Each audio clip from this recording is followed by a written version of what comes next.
Hi, this is Peter from Anatomy Zone, and in this tutorial we will be taking a look at the anatomy of the radial nerve.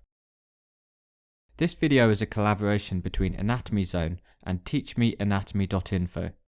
Check out the links in the video description below for some useful articles to accompany this video tutorial. The radial nerve is one of the major peripheral nerves of the upper limb and is derived from the brachial plexus as a continuation of the posterior cord.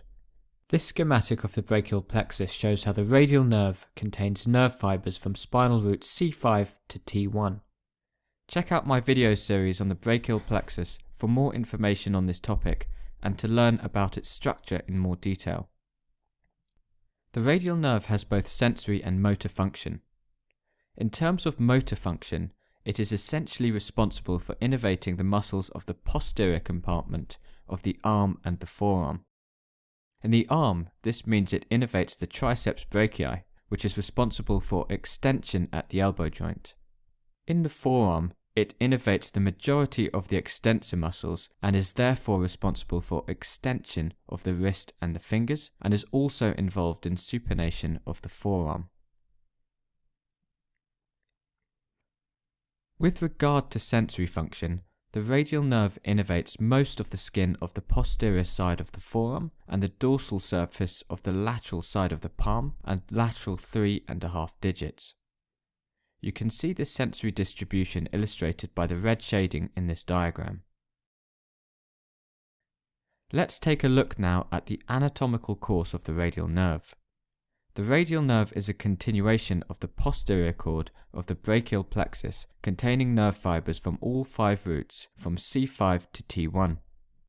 In this model here, you can see the axillary and brachial arteries made translucent so that you can see the course of the radial nerve and its relation to these structures.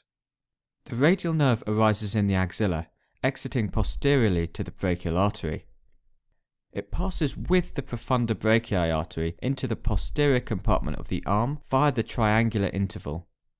Before doing so, it gives rise to branches which supply the medial and long heads of the triceps muscle. In addition, it also gives rise to a sensory branch. This is the posterior cutaneous nerve of the arm, which supplies the skin on the posterior surface of the upper arm. You can see this nerve highlighted here in blue as it curves around posteriorly to provide this sensory innervation. The radial nerve then descends down the arm, travelling in a shallow depression on the surface of the humerus. This depression is known as the radial groove. As it moves inferiorly, the radial nerve wraps around the humerus in a lateral direction and gives a branch to the lateral head of the triceps brachii. During its course in the arm, the nerve is accompanied by the deep branch of the brachial artery, the profunda brachii, which you can see here.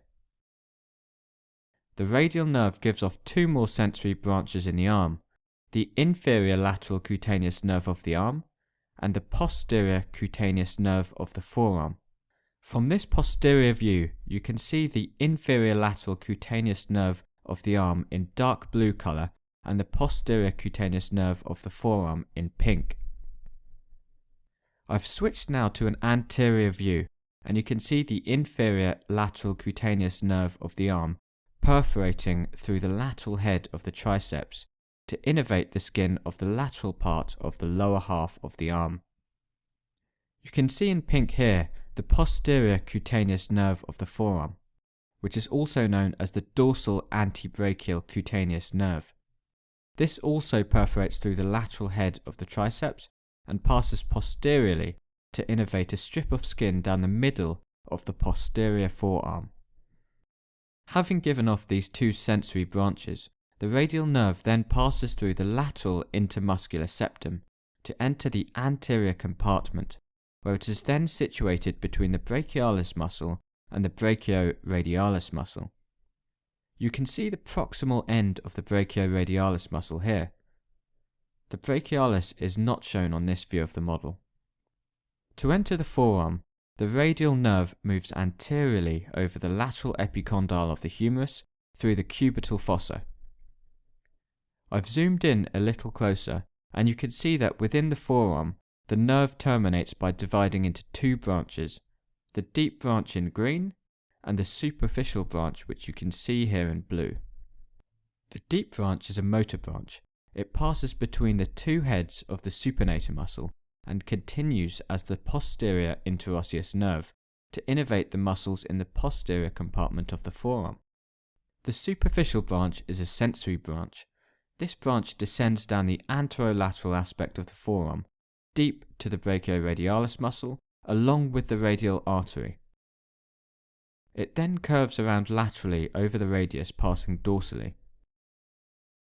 Within the hand, the superficial branch passes over the anatomical snuff box and then innervates the dorsolateral surface of the lateral 3.5 digits and their associated palm area. I've switched over to a diagram now to illustrate the sensory distribution of the various branches of the radial nerve. There are 4 branches in total which provide sensory innervation that arise from the radial nerve. On the left-hand side, showing an anterior view of the arm, in the red shading you can see the area of innervation supplied by the inferior lateral cutaneous nerve of the arm. On the right-hand side, the blue area of shading shows the area supplied by the posterior cutaneous nerve of the arm. The yellow shaded area is supplied by the posterior cutaneous nerve of the forearm, and the purple area is supplied by the superficial branch. So that's an overview of the anatomy of the radial nerve. For more anatomy articles, check out teachmeanatomy.info, and for more anatomy videos, check out anatomyzone.com. Thank you for watching.